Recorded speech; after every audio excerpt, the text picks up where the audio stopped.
Thank you.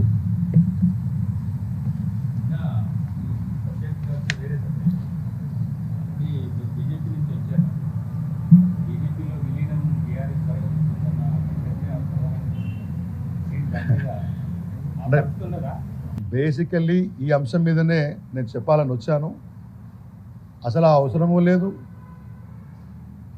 BRS అనేది ఒక బలమైనటువంటి శక్తి తెలంగాణ రాష్ట్రంలో. తెలంగాణ రాష్ట్రాన్ని తెచ్చిన నాయకుడు కేసీఆర్ గారు.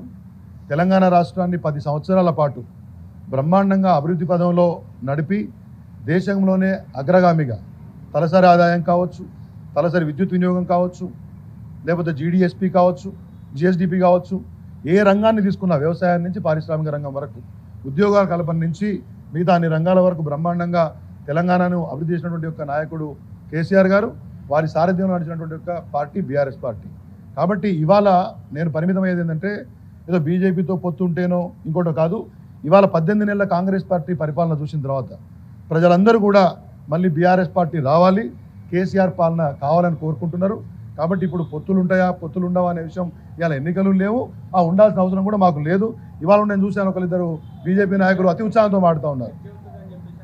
నేను ఏమంటానంటే ఆ అంశంలోకి నేను పోను. కానీ బీఆర్ఎస్ పార్టీ శక్తి ఏందో బీజేపీకి తెలుసు, కాంగ్రెస్కు తెలుసు, ఇవాళ రాష్ట్రంలో ఉన్న ప్రజలకు తెలుసు.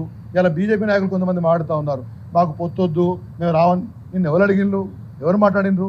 సరే, వేరు చర్చలు వస్తూ ఉంటాయి. కానీ బీఆర్ఎస్ ఒక బలమైనటువంటి పార్టీ తెలంగాణ రాష్ట్రంలో.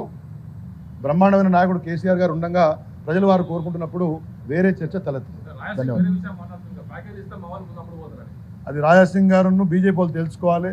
వాళ్ళ దాంట్లో ఎవరు ప్యాకేజీ స్టార్లు, ఎవరు మేకప్ స్టార్లు వాళ్ళు తెలుసుకోవాలి.